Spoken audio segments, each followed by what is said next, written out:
खबर नई दिल्ली से है, जहां लोकसभा ने बुधवार रात करीब 1 बजे वक्फ संशोधन विधेयक बहुमत से पारित कर दिया है। जी हां, विधेयक के पक्ष में 288 जबकि विरोध में 232 मत पड़े। साथ ही सदन ने विपक्ष के सभी संशोधनों को भी ध्वनि मत से खारिज कर दिया है। वहीं विपक्षी सांसद एनके प्रेमचंद ने संशोधन प्रस्ताव पर रात 1:15 बजे मतदान हुआ, वही जो कि 231 के मुकाबले 288 से खारिज हो गया है। वहीं इसमें बोर्ड के गैर मुस्लिम सदस्य न रखने का प्रस्ताव था। साथ ही विधेयक पर लोकसभा में 12 घंटे से अधिक समय तक चर्चा हुई। अब विधेयक आज यानी बृहस्पतिवार को राज्यसभा में पेश किया जाएगा। साथ ही आपको बता दें कि किरण रिजिजू ने बुधवार दोपहर विधेयक पेश करते हुए चर्चा की शुरुआत की। उन्होंने कहा कि विधेयक का मकसद किसी धर्म में हस्तक्षेप करना नहीं, बल्कि वक्फ की संपत्तियों का प्रबंधन है। वही पुराने कानून की सबसे विवादित धारा 40 का जिक्र करते हुए किरण रिजिजू ने कहा कि इस कठोर प्रावधान के तहत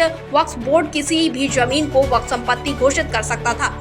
वहीं न्यायाधिकरण ही इसे रद्द या संशोधित कर सकता था। वहीं हाईकोर्ट में अपील नहीं की जा सकती थी। साथ ही इसे हटा दिया गया है। वहीं मुस्लिम समुदाय की कोई जमीन नहीं छीनी जाएगी, विपक्षी गुमराह कर रहे हैं। वहीं इससे पहले गृह मंत्री अमित शाह ने विधेयक पर चर्चा में हिस्सा लेते हुए विपक्ष पर तुष्टीकरण की राजनीति के तहत वक्फ बोर्ड को सरकारी संपत्ति की लूट का लाइसेंस देने का आरोप लगाया। उन्होंने कहा कि आजाद भारत में मुगलकालीन व्यवस्था और कानून को जगह नहीं देंगे। वहीं दशकों से जातिवाद, तुष्टीकरण और परिवारवाद पर पीएम नरेंद्र मोदी की विकास की राजनीति के कारण जनता हमें 3 बार और जनादेश देगी। वहीं साथ ही शाह ने 2013 में यूपीए 2 सरकार में किए संशोधन की याद दिलाते हुए कहा कि इस कारण व्यापक अराजकता फैली। संशोधन को राजद सुप्रीमो लालू प्रसाद यादव ने अन्यायी करार देते हुए कड़े कानून की मांग की थी। वहीं सरकार लालू यादव की इच्छा पूरी कर रही है। साथ ही चर्चा का जवाब देते हुए अल्पसंख्यक कल्याण मंत्री किरण रिजिजू ने बिल को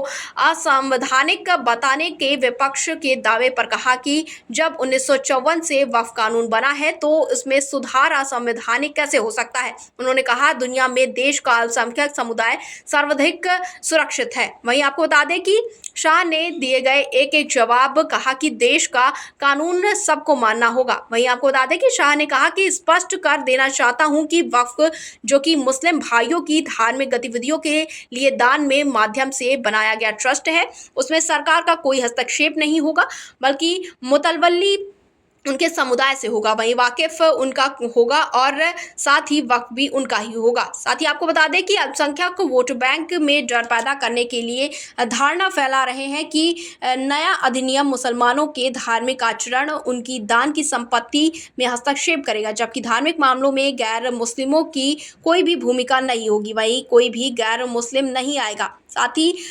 विपक्ष प्रचारित कर रहा है सरकार मुसलमानों की संपत्ति हड़प लेगी। वहीं वक्फ बोर्ड और काउंसलिंग में गैर मुस्लिमों से उनके धार्मिक क्रियाकलापों में दखल होगा। हकीकत यह है कि वक्फ बोर्ड धार्मिक गतिविधियां नहीं चलाता। वहीं विधेयक से साफ है कि प्रावधान अधिसूचना जारी होने के बाद लागू होंगे, यानी ये पूर्व तिथि में लागू नहीं होंगे। साथ ही वक्फ को छूट क्यों, तो जाइए आइए जानते हैं। संविधान में संपत्ति पर दावे और विवाद के निपटारे पर अधिकार कलेक्टर को है। ऐसे में वक्फ मामले में छूट क्यों मिलनी चाहिए? वक्फ ट्रस्ट है, विधेयक प्रशासनिक व्यवस्था के लिए है। वक्फ का असली मकसद पूरा होना चाहिए। वहीं मुसलमानों के सभी वर्गों को लाभ मिले, गरीबों को हक देने से कोई नहीं रोक सकता। वहीं विपक्ष खासतौर पर कांग्रेस ने दशकों से जातिवाद, तुष्टीकरण और परिवार की राजनीति की है। अफवाहों से लोगों को भ्रमित किया। राम मंदिर निर्माण, सीए और अनुच्छेद 370 निरस्तगी से पहले कहा गया कि खून की नदियां बहा देंगे, वहीं अराजकता फैली जाएगी। वहीं ना कहीं खून की नदियां बही, ना अराजकता फैली, ना ही मुसलमानों की नागरिकता गई। वहीं उन्होंने कहा कि ये देश का कानून है, सबको मानना होगा। साथ ही आपको बता दें कि आईआईएम सांसद असदुद्दीन ओवैसी ने विरोध में सदन में वक्फ विधेयक की प्रति को फाड़ दिया। वहीं आपको बता दें कि सरकार पर देश के सबसे बड़े अल्पसंख्यक वर्ग को निशाना बनाने का आरोप लगाते हुए ओवैसी ने कहा कि प्रस्तावित संशोधन उनके अधिकारों पर हमला है। उन्होंने गांधी जी का उदाहरण देते हुए 2 पन्नों के बीच लगे स्टैम्पलर को बीच से अलग कर दिया।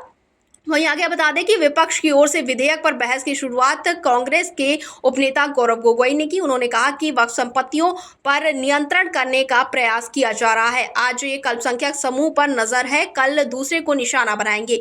हम जरूरी सुधारों का समर्थन करते हैं, पर इस विधेयक को मुकदमेबाजी और समस्याएं बढ़ेंगी। वहीं सुधार के नाम पर वक्फ काउंसिल में चुनाव से सदस्य बनाने की जगह मनोनयन की बात है। वहीं सरकार के पास अधिकार है कि वक्फ के नाम पर गलत हो रहा है तो निर्देश दे, तो उसने इस अधिकार का उपयोग क्यों नहीं किया। साथ ही तृणमूल सांसद कल्याण बनर्जी ने कहा कि वक्फ धार्मिक और समाज सेवा करने वाला संस्थान है और वक्फ का हर धार्मिक अल्लाह के पास है। यह अधिकार भी अल्लाह के ही पास है।